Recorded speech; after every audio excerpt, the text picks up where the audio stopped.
Bonjour, je m'appelle Sergei Girnov, je suis un ancien officier supérieur du KGB dans le service d'espionnage et voici mon analyse d'expert pour Vanity Fair. In the kitchen. Threat? Wait, how'd you see that?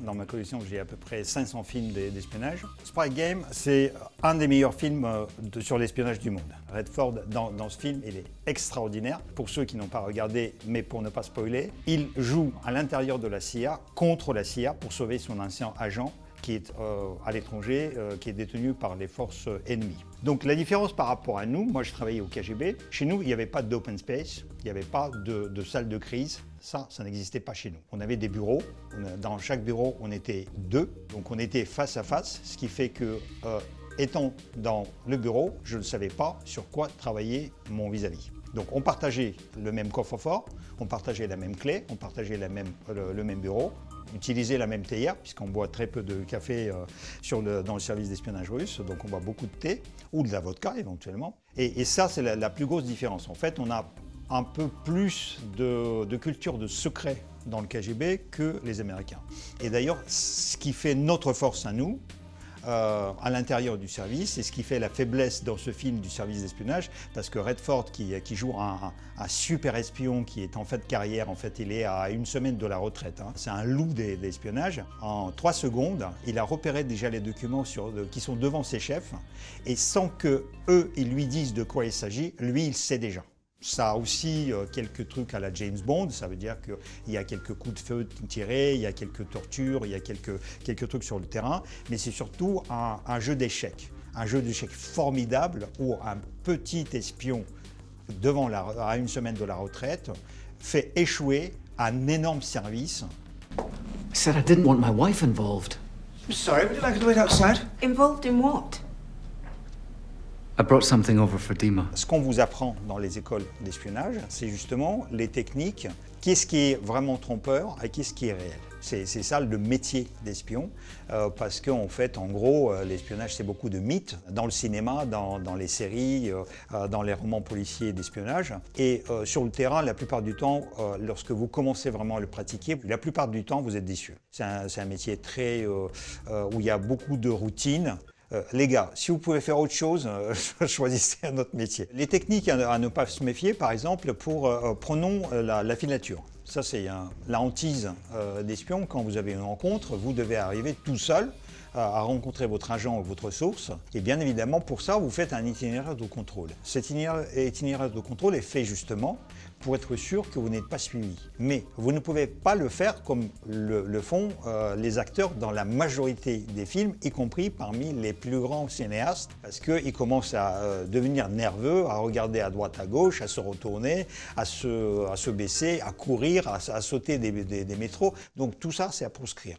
Vous devez jouer un jeu de quelqu'un qui n'est pas un espion. Si jamais vous avez des poursuivants, vous allez le voir. Vous marchez d'abord sur une grande avenue où il y a beaucoup de piétons, beaucoup de voitures, etc. Donc, pour ne pas vous perdre, ils vont se rapprocher de vous. D'une manière motivée, vous tournez doucement dans une petite ruelle que vous connaissez où il n'y a personne. Si vous voyez 10 personnes qui débarquent derrière vous de la grande avenue, ils sont brûlés. Par exemple, pour les voir, vous ne pouvez pas vous retourner. Mais vous utilisez les miroirs naturels qui existent dans la ville, vous utilisez les vitrines, vous utilisez les pare-brises des voitures, tout ça à l'ancienne. Donc ça, c'est mon époque. Mais maintenant, vous pouvez avoir des lunettes avec une caméra, et donc vous avez une caméra qui est derrière et qui va vous renvoyer en fait l'image qui est derrière. Ce qui fait que vous n'avez absolument pas besoin de regarder, de vous retourner. Donc ça c'est extraordinaire maintenant en fait les techniques. Vous avez maintenant la possibilité aussi d'avoir dans cette rue par exemple votre collègue qui est dans un appartement et qui a un drone ou une caméra et en fait c'est lui qui regarde. Par exemple dans tous les films, la filature c'est toujours les gens qui sont derrière vous. En réalité, vous pouvez avoir la filature par devant. Et en fait, toutes les personnes qui viennent à votre rencontre, ce sont les gens qui vous suivent. Et vous, psychologiquement, vous ne pouvez pas les soupçonner parce qu'ils viennent vers vous.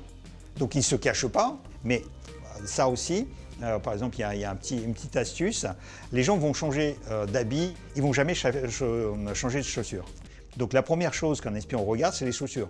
Dans l'espionnage, tout ce qui est mode d'espionnage est interdit. Donc en gros, quand on me pose la question, si vous voulez savoir ce qui est bon pour un espion, c'est de faire l'inverse de James Bond. Parce qu'une personne cravattée, tout de suite on va penser au James Bond et tout de suite on va lui mettre une étiquette espion. Why didn't we get this? I know. Who are their sources? And I even know somebody who works on the phone company here.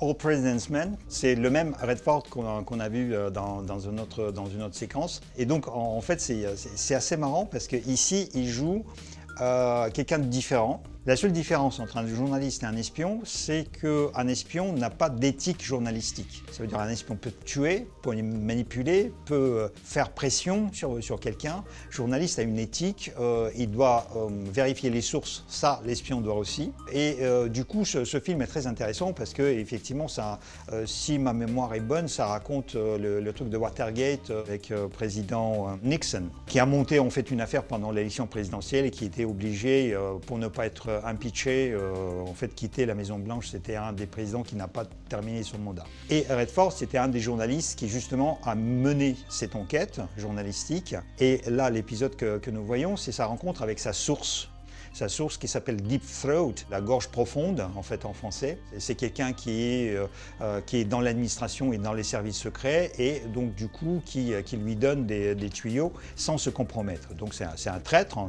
quelque sorte. Et donc en fait de toute façon nous, quand on est sur le terrain des espions, on cherche les gens comme ça, on cherche les sources qui possèdent des éléments, soit des documents en direct, soit qui nous racontent en fait les documents qui passent sur sa table de travail ou dans son bureau. Et le grand classique, c'est que le journaliste comme un espion aux États-Unis peut ne pas révéler sa source. Il peut être condamné pour ça, donc il peut aller en prison, mais il n'a pas le droit éthiquement de donner le nom de sa source parce que sinon personne ne voudra travailler avec lui. Le lieu que nous voyons là ici, c'est un peu glauque, donc en fait c'est un lieu très cinématographique parce que ça crée une atmosphère tout de suite d'angoisse parce que c'est un grand parking vide où il n'y a personne. En fait, le cinéma adore ça. Moi j'aimais beaucoup les parcs, j'aimais beaucoup la forêt, en fait j'aimais beaucoup la nature. Surtout il faut avoir à ce moment-là choisir des endroits un peu en hauteur où on peut voir de loin venir le danger. La différence par exemple entre la DGSE ou la DST pour le contre-espionnage français ou la DGSI actuelle et le KGB, SVR et FSB, c'est que nous avons ce qu'on appelle les appartements conspirationnels. Donc on préférait avoir les lieux encore plus fermés. Par exemple, j'aurais préféré une chambre d'hôtel que le grand parking comme ça. En fait, l'avantage, c'est qu'un grand parking comme ça aura au moins 3 endroits différents d'entrée et de sortie.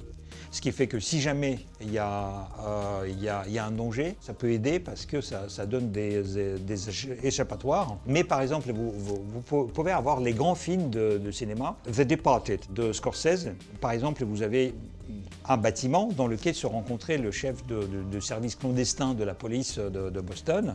Et en réalité, en fait, de notre point de vue d'espionnage, en fait, c'est une connerie. Parce que c'est un bâtiment dans lequel il y a une seule entrée. Si Scorsese a choisi ça, c'est parce qu'à un moment donné, DiCaprio arrive et en fait il y a le corps de son chef qui tombe à ses pieds.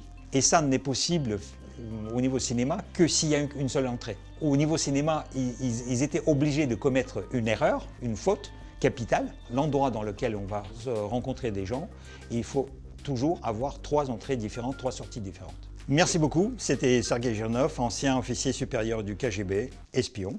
Et c'était mon analyse d'expert pour Vanity Fair.